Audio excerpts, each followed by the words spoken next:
She spent her life cleaning the traces others left behind. No one ever asked her name. No one ever noticed when she smiled or when her hands trembled from years of work, until one rainy morning, a stranger stood before her grave, and a single sentence changed everything. Because sometimes, it's not the powerful who carry the greatest secrets. It's the ones we never thought to look at twice. The morning sky hung low and gray over St. Peter's Cemetery. Dew glistened on the gravestones and the air smelled faintly of rain and cut grass. Edward Hawthorne, dressed in a dark overcoat, walked the narrow gravel path with a bouquet of white lilies in hand. He stopped in front of a modest marble headstone. The engraving read, Margaret Brown, 1949 to 2025. Beneath it, a small photograph showed a woman smiling softly, wearing her cleaner's uniform. Edward crouched down, placing the lilies gently against the stone. The petals were wet, but not from rain. Fresh. Too fresh. He frowned. Someone's been here. Margaret had worked for him for nearly 20 years. Quiet, efficient, invisible. She'd practically raised him after his mother died. And yet, when the company expanded, he dismissed her with a single sentence. We'll no longer need household staff. Now, standing over her grave, he realized how hollow that decision had been. The church bell in the distance tolled 11. Edward straightened, buttoning his coat, ready to leave. But as he turned, movement caught his eye. A flash of yellow among the gray. A little girl stood a few steps away, barefoot on the wet grass, clutching a tattered doll. Her eyes, blue as storm clouds, stared directly at him. Are you lost, sweetheart? He asked, softening his voice. The girl shook her head. No, sir. I was waiting for you. He blinked. For me? She nodded, pointing at the grave. That lady. She was here yesterday. The words froze the air. Edward's pulse jumped. That's impossible. She died a week ago. The girl tilted her head, unconcerned. She told me you'd come today. Rain began to fall, slow and cold. Edward stared at her, his breath shallow. Who told you that? The cleaning lady, she whispered. She sat right there. He looked back at the grave, the fresh lilies glistening in the drizzle. His rational mind screamed nonsense, yet something deep inside, something older, softer, believed her.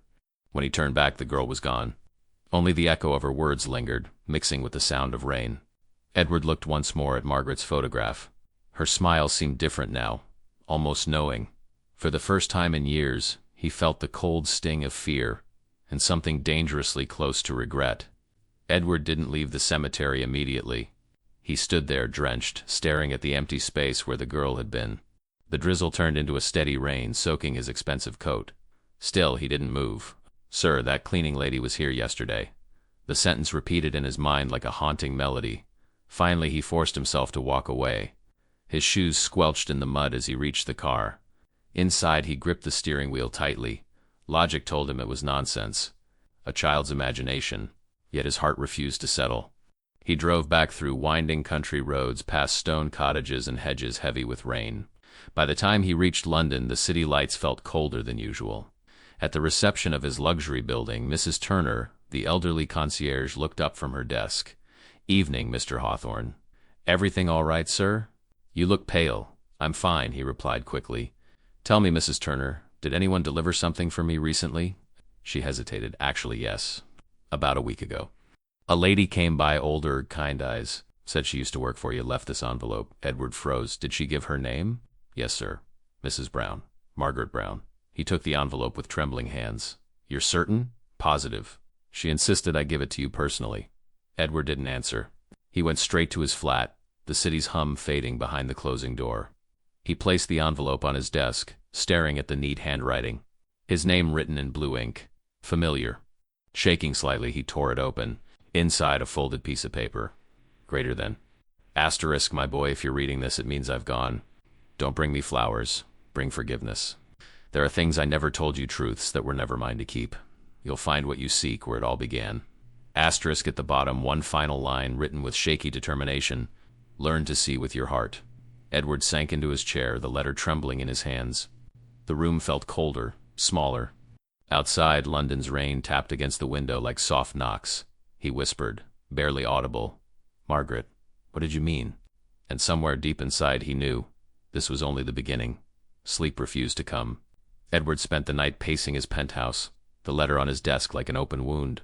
Every word Margaret had written tore at him. Poured himself a glass of whiskey, but even the burn of alcohol couldn't dull the ache in his chest. Asterisk, learn to see with your heart. Asterisk, the phrase echoed.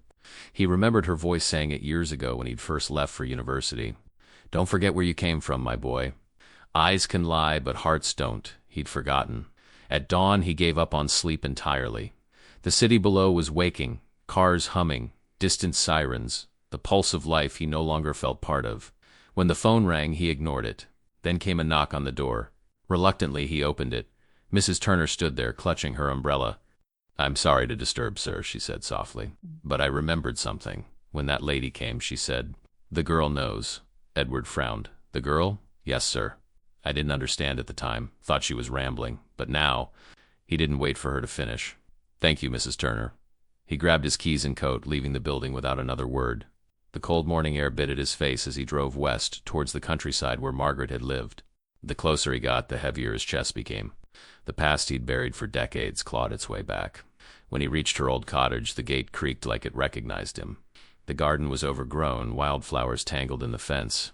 He stepped inside. The house smelled of dust and lavender. On the kitchen table, beneath a thin layer of dust, sat a Bible. Inside it, another envelope addressed in the same delicate handwriting. Greater than, asterisk, if you've come this far, you're ready to remember. Go back to where you first called me Mom. Greater than that's where the truth has been waiting. Asterisk, Edward's throat tightened. Mom. That's what he'd called her as a boy. Before his father corrected him, saying, asterisk, she's just the help. Asterisk, he slammed the letter shut, shaking. How many times had she swallowed her pride for his comfort? How many truths had she hidden to protect him? As he stepped outside, a familiar voice startled him. Sir? He turned. The little girl from the cemetery, Lila, stood at the gate. Her eyes met his. Calm, knowing. She said you'd come, she whispered. Edward stared at her, the world narrowing to that single moment. And for the first time he felt the unbearable weight of a truth he couldn't yet name. Asterisk 500 words, asterisk Edward hesitated before answering. You again? What are you doing here? Lily smiled faintly. I live here. It's my house now. My gran left it to me. The words struck him like thunder. Your gran was Margaret? She nodded. Yes, sir. She raised my mummier than me. Edward's chest tightened. The world tilted slightly as if something fundamental had shifted. How old are you, Lily? 8, she said proudly. Gran said you were her favorite person once. Edward's lips parted, but no words came. The girl motioned toward the garden. She told me you'd come back when your heart got tired of being rich. He almost laughed. Almost. Did she really say that? She said money makes noise, but love makes roots. Her voice was soft, but the words landed like stones.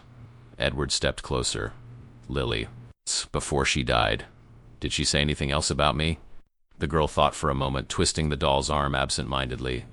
Only that you'd understand when you looked at the picture. What picture? She ran inside and returned with a small frame. It was a faded photo, a young boy sitting on Margaret's lap, smiling, holding a flower. Edward took it, his hands trembling, his throat closed. That's me. She said you'd forgotten, Lily whispered. Tears stung his eyes. The garden, the laughter, the warmth, memories flooded back, vibrant and painful. She used to call me her boy, he murmured. Lily nodded, and she never stopped. He sat on the front step, the photo clutched to his chest. The drizzle had stopped, replaced by a soft mist that curled through the trees. For the first time in years, Edward felt small, human. Lily sat beside him, swinging her legs. She said one more thing. He looked at her. What was it? She said, you'll only find peace when you plant what you promised. Edward frowned. Plant what I promised? Lily smiled knowingly. You'll see. The wind rustled the leaves, carrying the scent of damp earth. Edward gazed at the empty garden, its soil cracked and lifeless. He remembered being 6 years old, digging with a spoon, planting a seed beside Margaret's window. We'll have a garden one day, he'd said. And she'd laughed, wiping her hands on her apron. Promise me then? He had. And then he'd forgotten. Edward closed his eyes. All right, Margaret, he whispered. I'm listening now. The mist thickened around them, soft as a prayer. And somewhere in that quiet he could almost hear her voice again, gentle, steady, forgiving. Greater than, see with your heart, my boy. Edward sat at Margaret's kitchen table. Quote, the light from the small window fell across the worn wood, revealing scratches from years of use. The air smelled faintly of lavender and dust. The Bible he'd found earlier still lay open beside a sealed envelope. His name, written in Margaret's familiar cursive, trembled under his fingertips. He hesitated before opening it, as if doing so might unravel everything he thought he knew. Finally, he broke the seal. Inside was a letter, written on cream-colored paper. Greater than. Asterisk, my boy, if you are reading this, I'm no longer there to put the kettle on. Don't cry for me. I've lived my life with no regrets except one, not telling you the whole truth. You were my greatest joy, and my deepest secret. Asterisk, Edward's breath caught. He blinked rapidly, forcing himself to keep reading. Asterisk, forgive me for keeping things hidden. The world is cruel to women like me. I thought silence would protect you, but silence has its price. If you want peace, go back to where it all began, to the house by the hill, where you learned to love the smell of rain. Double quotes, asterisk, tears blurred the ink. At the bottom, one line stood apart, written more carefully than the rest. Go home, Edward. It's time. He sat there for a long moment, staring at the letter. The ticking clock on the wall sounded louder with each second, as though time itself were demanding an answer. Finally, he rose, folded the letter carefully, and placed it in his pocket. As he stepped outside, the wind picked up, rustling the trees. Lily was waiting by the gate, holding her doll and a small brass key. She said to give this to you, the girl said. Edward frowned, taking it. The key was old, engraved with tiny initials, E and M. She told me, Lily continued, that it opens the place where she kept her heart. Edward swallowed hard. Did she tell you where that is? Lily shook her head. She said you'd remember when you stopped looking with your eyes. He knelt in front of her, brushing a strand of hair from her forehead. Lily, did she ever tell you who I was to her? The girl smiled softly. She said you were her boy. Always her boy. Edward nodded, a lump in his throat. He looked back at the cottage, the sagging roof, the chipped paint, the wild garden, and realized it wasn't just a house. It was the heart she'd hidden away from the world. As he turned the key in his hand, he whispered, All right, Margaret, I'll find what you left behind. And for the first time in years, Edward didn't feel lost. He felt guided. The road to the old Hawthorne estate wound through misty hills and narrow country lanes. It had been years since Edward last visited the place where he'd grown up. When the gates appeared in the distance, overgrown with ivy, his hands tightened on the steering wheel. He parked outside and stood in silence for a moment, staring at the house that once felt endless. The stone walls were cracked, and the gardens that used to bloom under Margaret's care were now wilted and forgotten. Using the brass key, he unlocked the side gate. The hinges groaned, echoing like a sigh from the past. Inside, the house was still. Dust floated through the air like ghosts. Every creak of the floorboards made him feel as though he were trespassing in his own life. He wandered through the rooms, the grand sitting room, the empty nursery, the corridor lined with portraits of ancestors who'd never smiled. But when he reached the old kitchen, he froze. Everything looked exactly as it had when he was a child.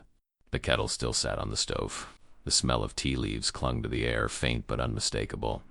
On the table lay a photograph, Margaret holding a baby, her eyes full of warmth. On the back, written in fading ink, My heart, my boy. Edward's knees buckled. He sank into a chair, holding the photo to his chest. You raised me, he whispered, and I treated you like you were nothing. The sound of footsteps startled him. He turned.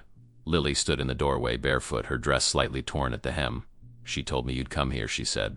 She said the truth lives in this house. Edward's voice cracked. Did she tell you what truth? Lily walked forward, looking around. Only that you were family. He froze. Family? She nodded. She said you belong to her the same way I do. Edward's breath hitched. What did she mean by that? Lily tilted her head, thinking. She said blood doesn't always come from birth, but from love, and that sometimes love hides in plain sight. The words wrapped around him like the wind itself. He closed his eyes, remembering Margaret's arms around him when he was small, the warmth, the lullabies, the sense of safety he'd never found again. When he opened his eyes, Lily was holding out the photo.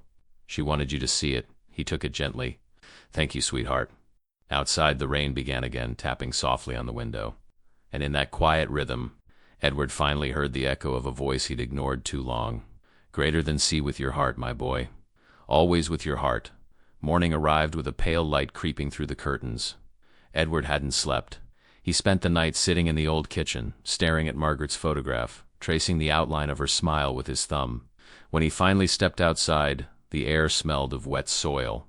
The back garden was a ruin, weeds, broken pots, a stone bench covered in moss. Yet in the middle of it all stood a patch of earth where the rainwater pooled. He remembered it instantly. It was where he and Margaret had planted a single seed decades ago. He'd been 6 years old, and she'd told him that flowers grow best when planted with kindness. He'd promised to make her a garden. He never did. Now, standing there, Guilt pressed against his ribs.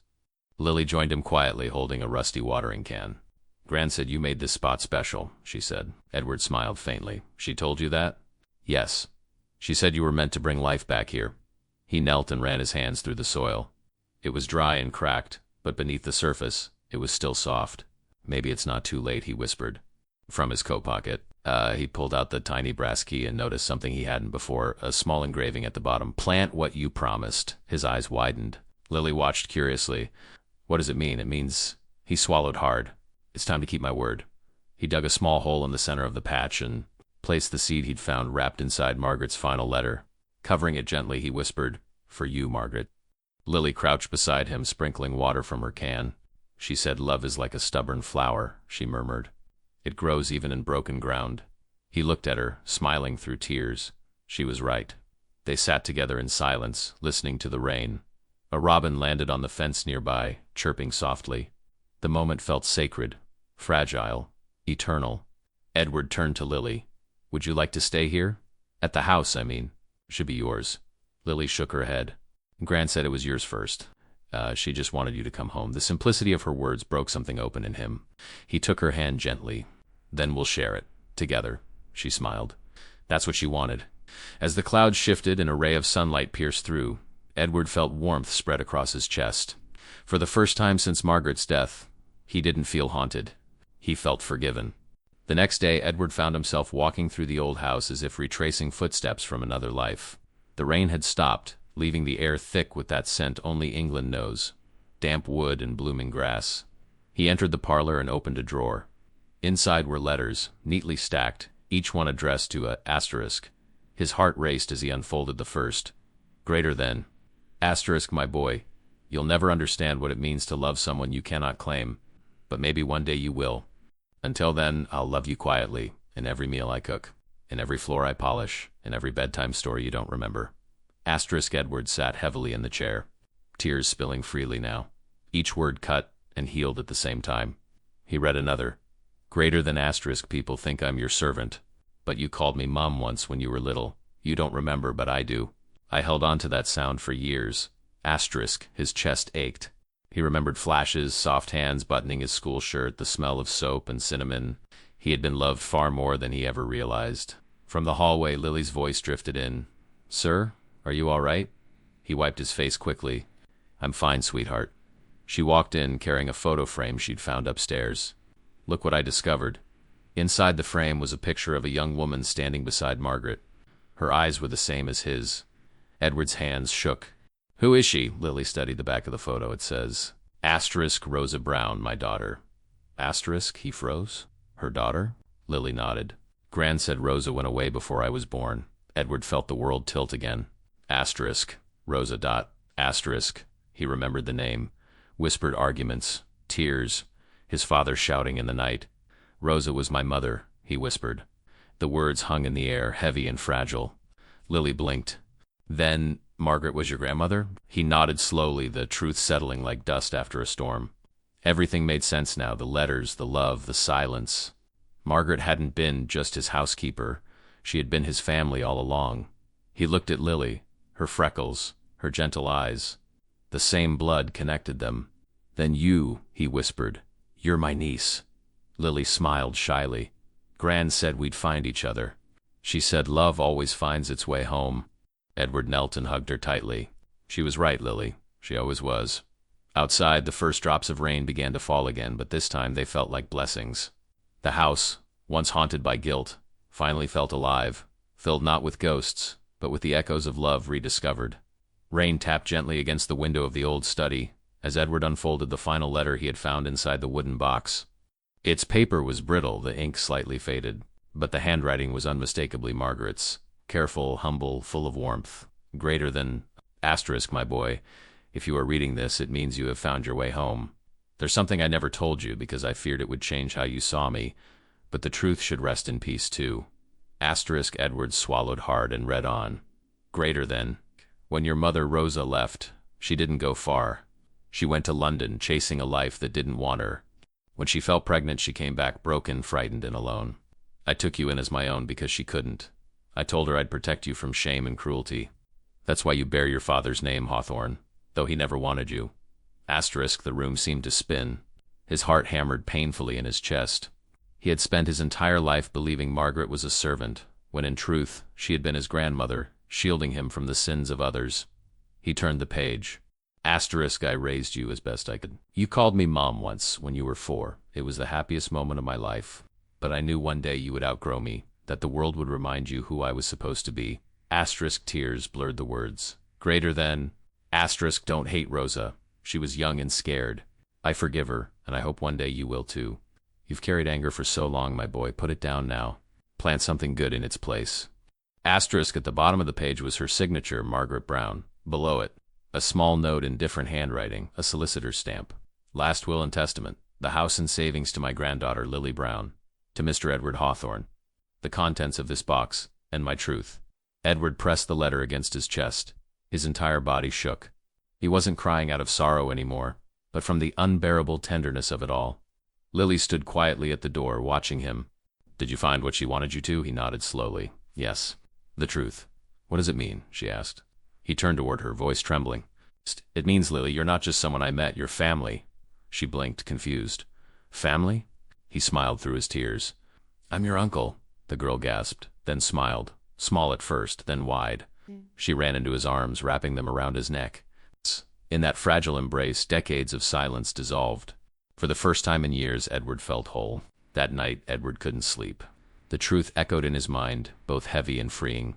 He sat by the window of the old house, watching the rain pour across the garden, the same garden where he had planted the seed. Margaret's words circled endlessly. Asterisk, plant something good in its place. Asterisk. He looked outside again. The patch of soil where he'd buried the seed glistened under the rain. Something small, green, was breaking through the surface. A sprout, he smiled faintly. You never wasted a word, did you, Margaret? At dawn, he woke Lily and told her he wanted to show her something. They walked out barefoot into the soft mud. There, he said, kneeling beside the tiny sprout. That's what forgiveness looks like. Lily squatted beside him, eyes wide. It's growing. He nodded. And so are we. She tilted her head. Are you still sad, Uncle Edward? He hesitated. No, not sad. Just grateful. It's strange, Lily. I spent my whole life chasing things that meant nothing when everything I needed was right here. The wind picked up, carrying the scent of rain and lavender. Lily touched his sleeve gently. Gran said people don't really leave us. They just move into our hearts. He smiled softly. Then my heart is finally full again. They sat there for a while, watching the rain slow to a drizzle. The sun broke through the clouds in streaks of gold. Later that morning, Edward drove them to the solicitor's office in Bath to settle Margaret's affairs. The clerk, a kind woman with sharp spectacles, handed him a small document. Mrs. Brown wanted you to have this as well, she said. It's a deed not to her house, but to a small plot of land near the village. She wrote that it's meant for a place where hearts can rest. Edward looked down at the paper, his pulse quickening. A haven, he whispered. Lily beamed. Like a home? He nodded. Exactly. A home for people who need one. That evening they returned to the cottage. The sky glowed orange and birds sang in the wet trees. Edward stood in the doorway, looking out over the land that had once been forgotten. I'll build it here, he said, a home for women like her, for people who give everything and are seen by no one. Lily grinned. What will you call it? He looked toward the horizon where the sun met the mist. Margaret's Haven, he said. And in that quiet declaration, something inside him finally settled. Days turned into weeks. Builders came, walls rose, and laughter began to fill the once empty grounds. Margaret's Haven was taking shape, a refuge for women who had spent their lives serving others, unseen, unheard. Edward worked alongside them, sleeves rolled up, his expensive shoes long forgotten. The rhythm of labor was a balm. The blisters on his palms felt like absolution. At night, he'd sit with Lily, planning every detail, from the lavender garden at the entrance to the inscription above the gate. Here, love is seen. But beneath the calm, exhaustion brewed. Years of guilt, grief, and sleepless nights took their toll. One morning, as he bent to lift a heavy plank, a sharp pain shot through his chest. He stumbled, gasping, clutching the wooden beam for support.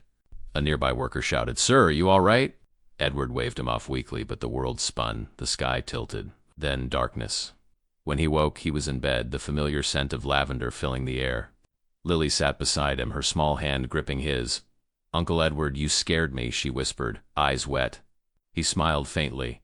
"I suppose my heart just needed a moment's rest." "You need to slow down," she said, firm like her grandmother. He laughed softly. "You sound just like her." "I learned from the best." For a long moment they sat in silence. The rain tapped softly at the window, rhythmic and reassuring. Edward took her hand.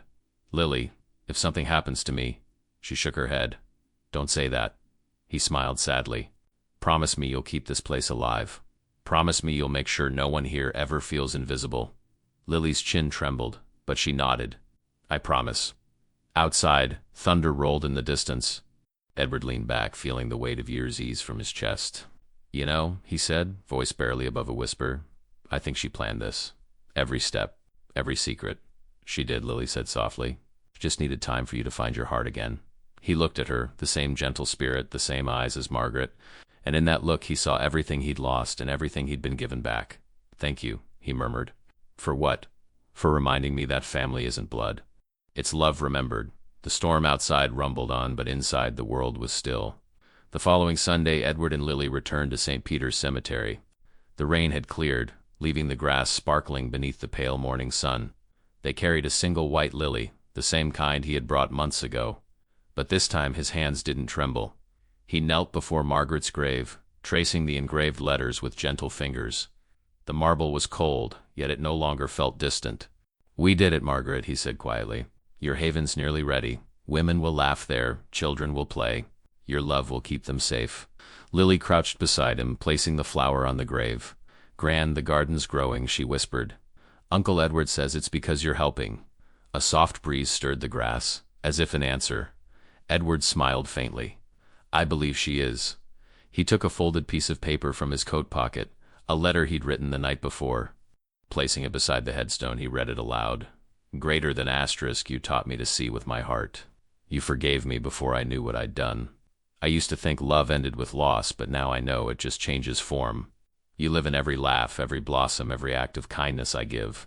Thank you for everything." Asterisk. When he finished, the wind lifted the edge of the letter, brushing against his hand like a touch. Lily leaned her head on his shoulder. "She's proud of you." He nodded. "And of you, my dear. You're her legacy." They sat there for a long while, watching sunlight dance through the clouds. The sound of church bells drifted faintly from the village below. Finally, Edward rose. "Come on, Lily, we've got work to do." She smiled. "At the Haven?" "Yes. And then, maybe we'll plant another flower." As they walked toward the gate, Lily paused and turned back. "Uncle Edward?" "Yes?" She said, "Love doesn't die, just moves into someone else's heart." He smiled, eyes glistening. "Then she's right where she should be." The wind whispered through the trees, carrying the faint scent of lilies. Edward looked up at the sky, his chest light, his soul quiet for the first time in decades. "Greater than. Thank you, Margaret," he murmured, "for everything." And as they walked away, sunlight broke fully through the clouds, casting a golden glow over the grave, a silent promise that love, once planted, never truly stops growing. Perfect, my love. Here are the final two parts. Asterisk, Chapter 13, The New Beginning, asterisk, end. The asterisk epilogue for Margaret asterisk.